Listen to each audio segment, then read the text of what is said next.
wanted to tell you a little story from we had a house in Spain that we used to rent out on Airbnb. We sold it now, and then that's why we have the farm in Denmark now with this like lovely, can I turn the right way? Green weather. Green, wait, it's opposite. Green weather. And I noticed that a lot of the clients that used to come to stay maybe for 2 weeks, they would bring literally bottles and bottles, giant bottles from the airport of gin, vodka, whatever they used to drink, and they wouldn't even have unpacked, and already they were making giant gin and tonics. And we're talking not this gin and this tonic; it was like gin and then tonic, which is Spanish style of mixing anyway. And I just remember being so shocked at the necessity they had to evade their life. They come to this beautiful villa that we were renting out with pool and mountain view and lake view and whatnot, and they just wanted to get so drunk and just kind of like buffer any feeling for 2 weeks, and that was their holiday. And I'm not here to judge anybody, but I just think that evaluate a bit, like if you spend your holiday buffering with a lot of drinking, with a lot of overeating, going crazy on all that, if you're trying to avoid some feelings, you might want to evaluate your daily life, like how you live your life and how you experiment your work.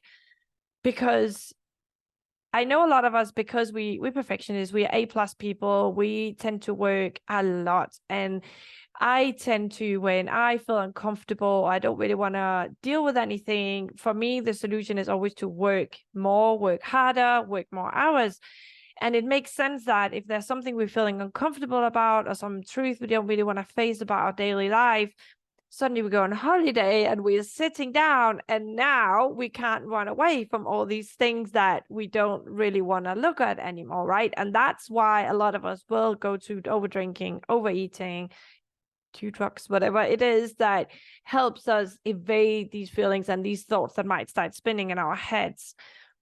So if your idea of a holiday is to go and then finally, now I can relax, now I can get a bit drunk, now I can, and you notice you just kind of buffering your way through those days, I want to invite you, as uncomfortable as it is, to try not to, and try and sit and see what comes up when you are in stillness, when you're not working, there's nothing to keep you busy, what comes up.